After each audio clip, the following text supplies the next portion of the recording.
I left Wilmington, North Carolina after class on Wednesday, October 20th, 2021. I had been wanting to railfan a handful of short-line operations in Pennsylvania for years and had finally pulled the trigger in the fall of 21. There's a special feeling that comes with a solo railfan road trip, exploring new areas all on my own accord. The sun was long gone by D.C., where I found myself stuck in traffic, but with a silver lining. The Washington Monument was right next door. About a quarter of a mile up the road, and I had a smile on my face yet again, as the original Baltimore and Ohio main line was shooting a CSX manifest overhead. If this isn't a good omen, I don't know what is. Continuing north, and I was going under the Baltimore Harbor. This was the first time I had personally driven through a tunnel, something most people take for granted, but the Florida boy was loving it.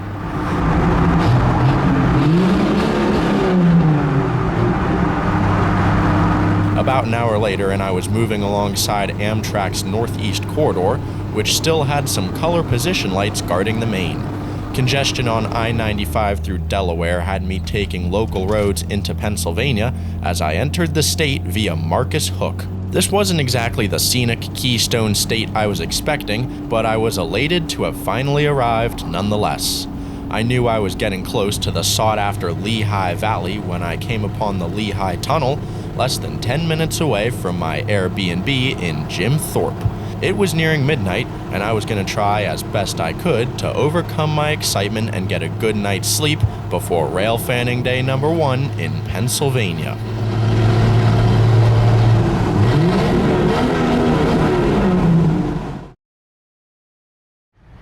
The morning of Thursday, October 21st, found me in Scranton, PA at the Steamtown National Historic Site. Steamtown hosts an awesome collection of museum pieces, while the neighboring Delaware Lackawanna has just as great a collection of active locomotives.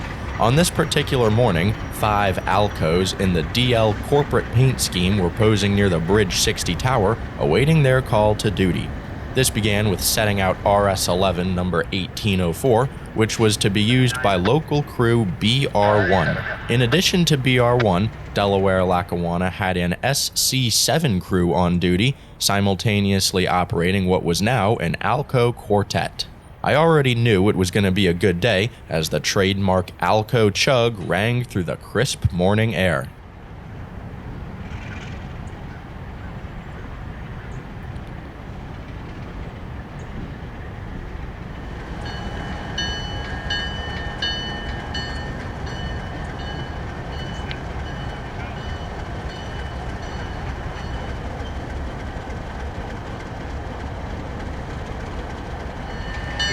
Chamberlain Security calling more on the way back. Yeah, Roger. Thank you.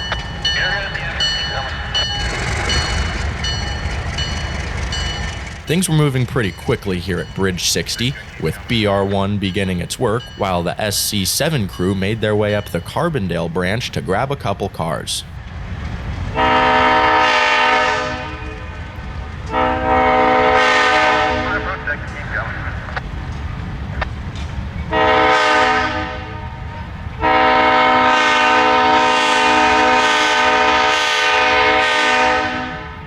I'm filming from Steamtown's parking lot, which they have chocked full of equipment on display. Off to my left is the Electric City Trolley Museum, and then about 50 yards behind me sits one of the most recognizable locomotives in history, Union Pacific Big Boy number 4012. This is one of 20 Wasatch-type 4884s constructed by UP, and one of only 8 remaining. These beasts are American icons, being the largest and most powerful steam locomotive class in history. I was also particularly fascinated with the 3 Reading locomotives on scene, 2 FP7s, and a massive T1 rebuild. It wasn't even 8:30 in the morning, and I was already overjoyed with what I'd seen thus far. After poking around for another half hour or so, I made my way to the other side of DL's small yard. This was done in order to watch SC-7 moving back towards Bridge 60 with its 4 ALCOs and their newly acquired cut of cars. Up front is number 3642, the only operating C636 in existence.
almost immediately after SC7 eased by, I heard BR1 approaching the yard.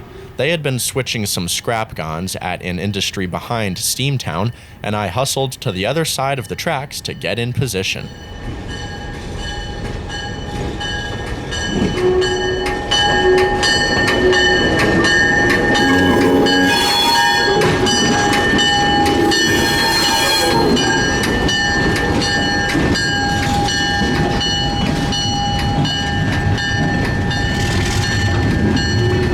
An RS-11 passing Reading F units and a T1 had me feeling pretty good. These 4 gondolas, in addition to the 3 cars SC7 had brought in, would soon be on their way to interchange with Norfolk Southern at the Class 1's Taylor Yard about 2 miles to the south. This would be accomplished by the SC7 crew, who would assume the DL3 symbol while operating over NS trackage. And just when I thought the action was done, it wasn't. My scanner alerted me to something I was not at all expecting while DL3 was departing. 15 west, dropping positive, 514, here we go. On October 20th, the day prior to my visit, President Joe Biden had given a speech at Steamtown. This required some of the equipment on display to be temporarily stowed in their yard, and now a crew was returning these exhibits to their rightful home. While these old rail cars were rolling by, the conductor informed me that this was the first occasion they had moved in 10 years, give or take. What incredible luck. Perhaps the coolest component of this move, in my opinion, was GP9 number 514, built for the New York, Chicago, and St. Louis Railroad by EMD in 1958. The NYC and St. L, or Nickel Plate Road, was absorbed by Norfolk and Western in 1968, leaving the 514 under N&W ownership until it was signed over to Steamtown in 1985. The GP9 was then painted into a Delaware Lackawanna and Western scheme to haul Steamtown passenger runs until it was returned to its original eye-catching NKP stripes in 1997. The locomotive proudly wears the brand look of the Nickel Plate Road, providing Steamtown's go-to power as a crew repositions the Rahway Valley Railroad train at the nation's only railroad historic site.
Once the Rahway locomotive and its train had been returned home, 514 saunters back into the confines of the National Historic Site.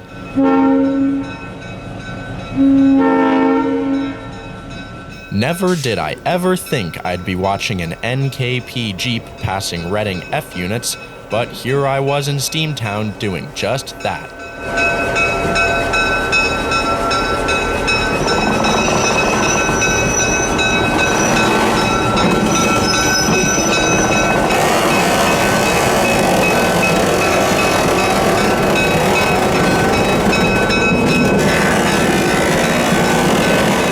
While 514 is the common choice of motive power for Steamtown crews, it's usually brought out for a passenger excursion or a qualifying run. Watching 514 shuffle these static displays was about the last thing I expected to be doing this morning, but that's not to say I wasn't pleased to be doing so. Steamtown has a rather large yard with all sorts of neat equipment, straddling their roundhouse on the south side and the DL on the north. Speaking of the Delaware Lackawanna, train DL3 was returning to the Electric City with a massive cut of cars fresh off the Norfolk Southern.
Once back on DL property, this beast of a transfer run required multiple flat switching moves to reorganize its train.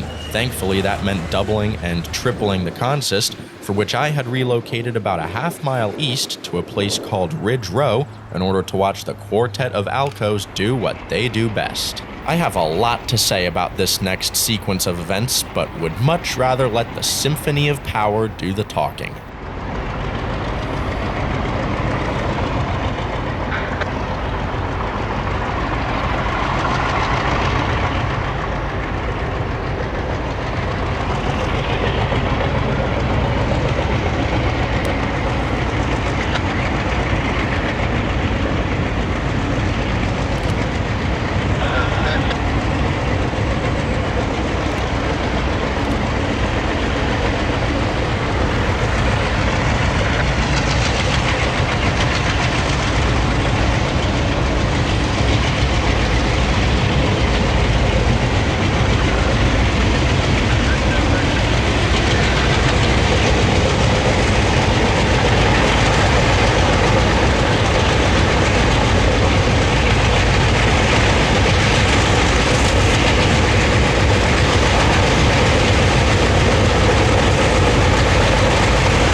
incredible showing of American Locomotive Company muscle.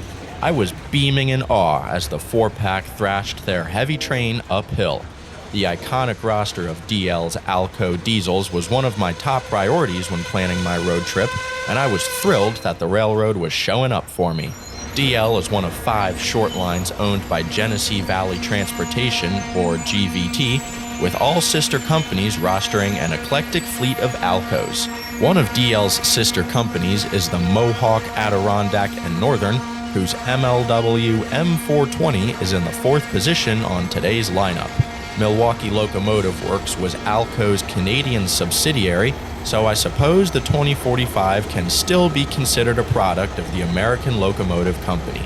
In the 2nd and 3rd slots are 2 C425s, with the holy grail of the GVT roster up front, DL C636, number 3642.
I was simply beside myself. Railfanning the DL has been near the top of my bucket list for quite some time, and watching 4 of their corporate ALCOs with the 3642 up front was quite literally breathtaking.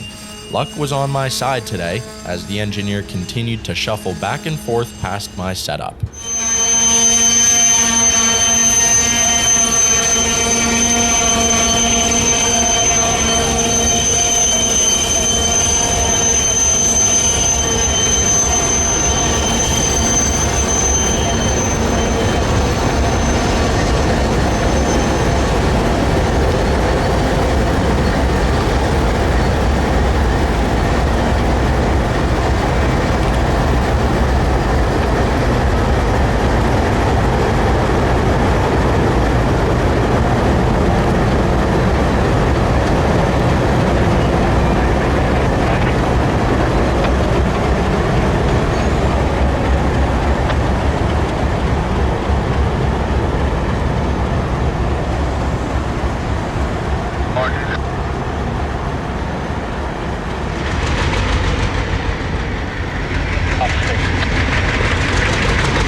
While Ridge Row had certainly treated me well, there unfortunately was to be no road train on this date. And with that, I switched gears and meandered my way from the railroad's Pocono main line over to their Carbondale branch, once owned by the Delaware and Hudson.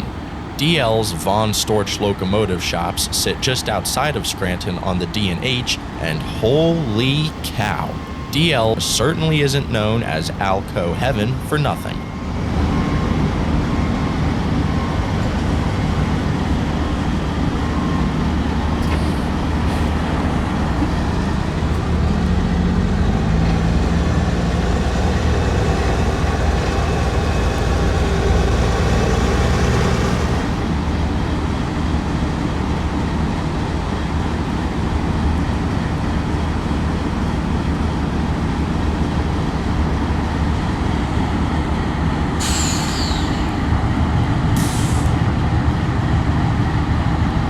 Other than the 3642, I had really wanted to see Lehigh Valley C420 number 414 in action.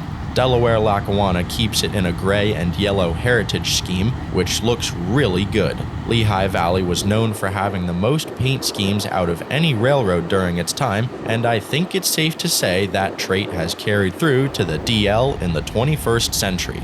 While standing amidst the ALCOs, I heard radio traffic regarding 414 and its partner 2461, so I did a quick lap to scout a location to wait at. I found some rickety old walking bridge, and soon enough I was looking down at the Von Storch shops. The two locomotives were now under power, running as the day's second SC7, the usual symbol for operations on the Carbondale side. Are you ready? Hit 30.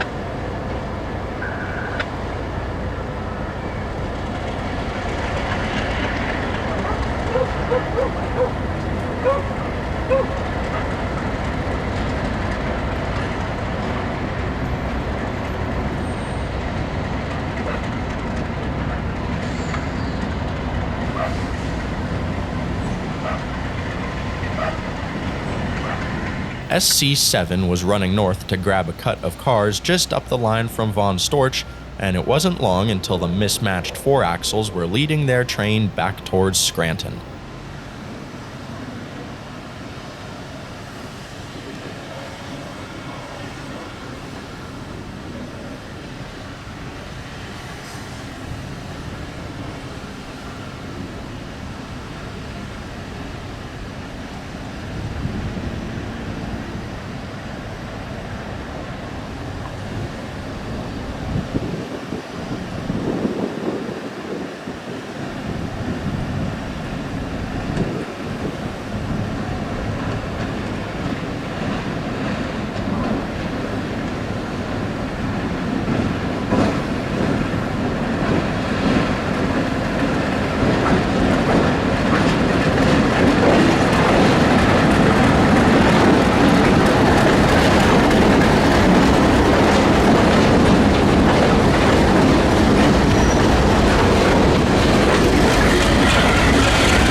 I tried to chase SC7 back downtown, but they never wound up resurfacing, and after a wonderful day on the Delaware Lackawanna, I decided to call it. I was beyond psyched to have seen such a wide variety of the railroad's incredible ALCOs in action, not to mention the crazy luck I had at Steamtown. Heading for sushi in the neighboring town to Scranton, I made a swing by the Reading and Northern's Coxton Yard. I had quite the blitz on the R&N planned for the next day and was getting really excited. Thanks for railfanning with me today. I hope you enjoyed this great day of train watching in the Electric City as much as I did.